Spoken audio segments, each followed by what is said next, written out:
diriwayatkan dari Jabir radhiyallahu anhu, Rasulullah sallallahu alaihi wasallam bersabda, la tusilu fawasyiakum wala sibyanakum, jangan kamu lepas, dalam arti kurunglah binatang-binatang piaraan kamu dan juga anak-anak kecil kamu idza ghabatis syams, jika matahari terbenam,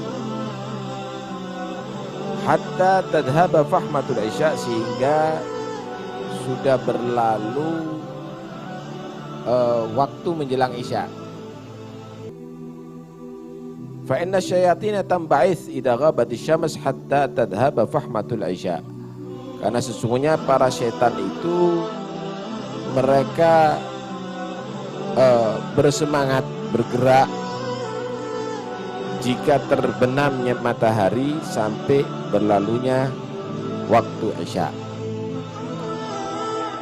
Hadis ini menerangkan pertama, keutamaan waktu antara maghrib dan isya hendaknya benar-benar digunakan untuk berzikir kepada Allah. Jangan dibuat lupa. Kedua, bahayanya kalau kita lengah di waktu itu, maka terjerat dengan setan, khususnya anak-anak kecil kita dan juga binatang-binatang piaraan kita. Karena itu orang dulu itu sore itu sudah dicari binatang piaraan itu, ayamnya kah, bebeknya kah, semuanya dimasukkan ada di kandang. Anak-anaknya itu dicari semuanya.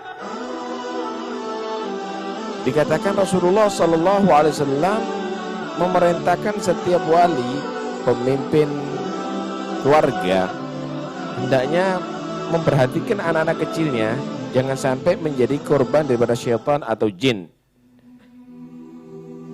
di saat itu. Ini ada memungkinkan memang dalam keadaan nyata mereka diganggu sama syaitan, misalnya bisa dijadikan anak tadi itu gila, terkena jin, atau misalnya bisa menjadi anak tadi itu bisa pingsan, kesurupan, juga bisa bermakna ma'nawiyah, dengan arti yang dimaksud akan dia diganggu sama syaitan saat itu, yaitu dengan disesatkan mereka, dicegah daripada jalan atau cara untuk mendekatkan diri kepada Allah Subhanahu wa taala, dicegah daripada untuk mendekatkan diri kepada Nabi dan bahkan daripada salafnya mereka sendiri.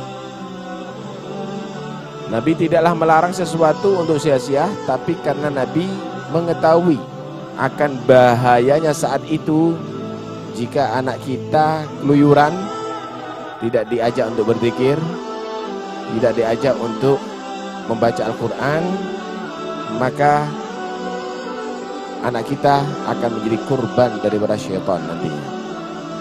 Benar sekali ya, kita dulu benar-benar diketat ya, orang-orang tua kita dulu sudah maghrib dan isya harus duduk. Anak main silahkan, tapi orang tua sambil baca Al-Quran bersama, baca ratib bersama. Kalau sekarang kadang-kadang televisi hidup antara maghrib dan isya,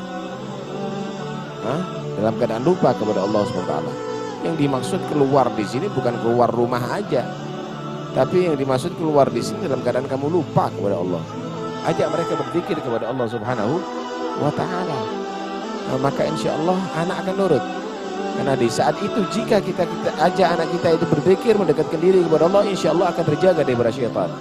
Karena syaitan lagi bersemangat saat itu, benar-benar meningkatkan semangatnya dalam merayu, memperdaya daripada manusia, khususnya anak-anak kecil, khususnya anak-anak kecil.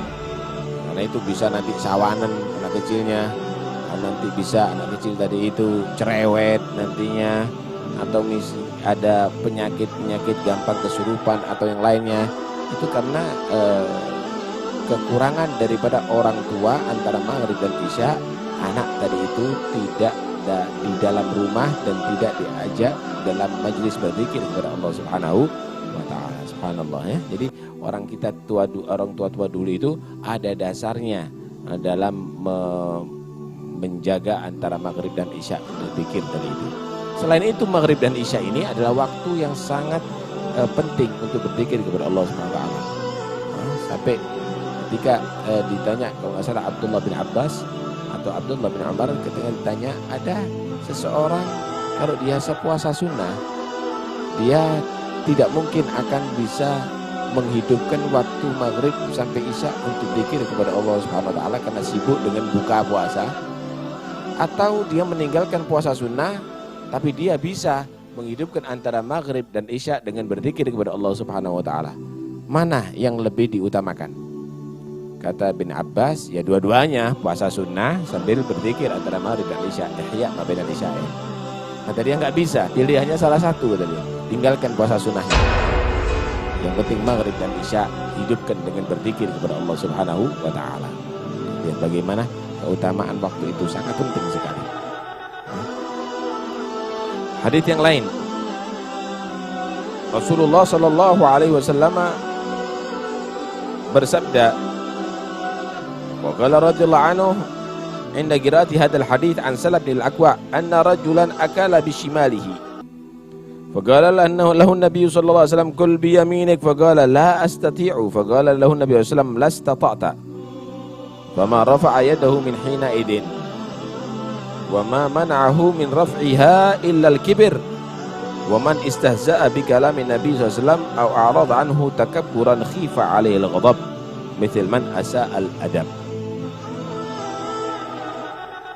Diceritakan oleh Salam bin Al-Aqwa, ada seseorang makan di hadapan Rasulullah dengan tangan kirinya.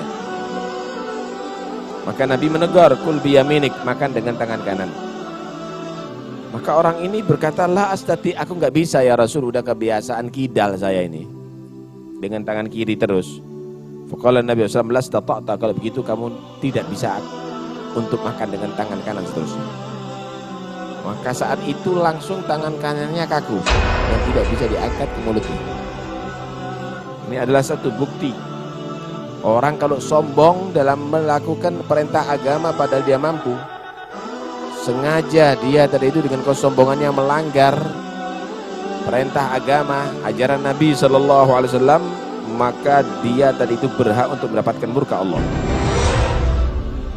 Demikian juga orang yang kurang ajar dengan Rasul Sallallahu Alaihi Wasallam, disuruh sama Nabi makan dengan tangan kanan, jawab lagi dia. Hati-hati.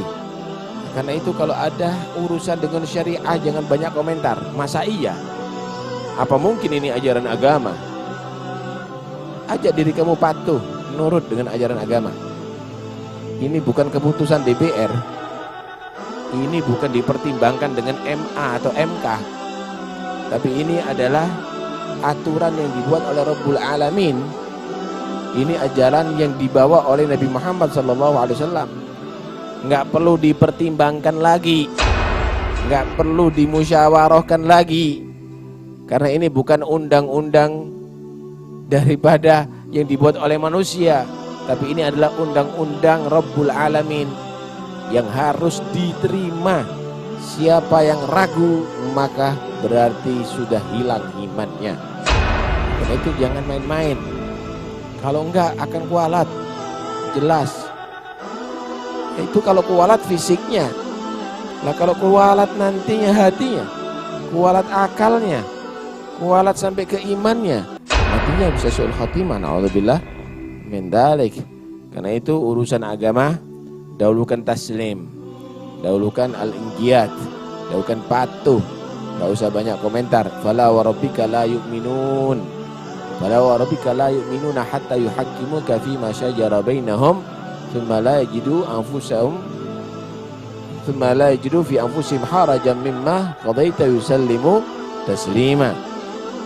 Demi Tuhanmu ya Muhammad, mereka enggak beriman.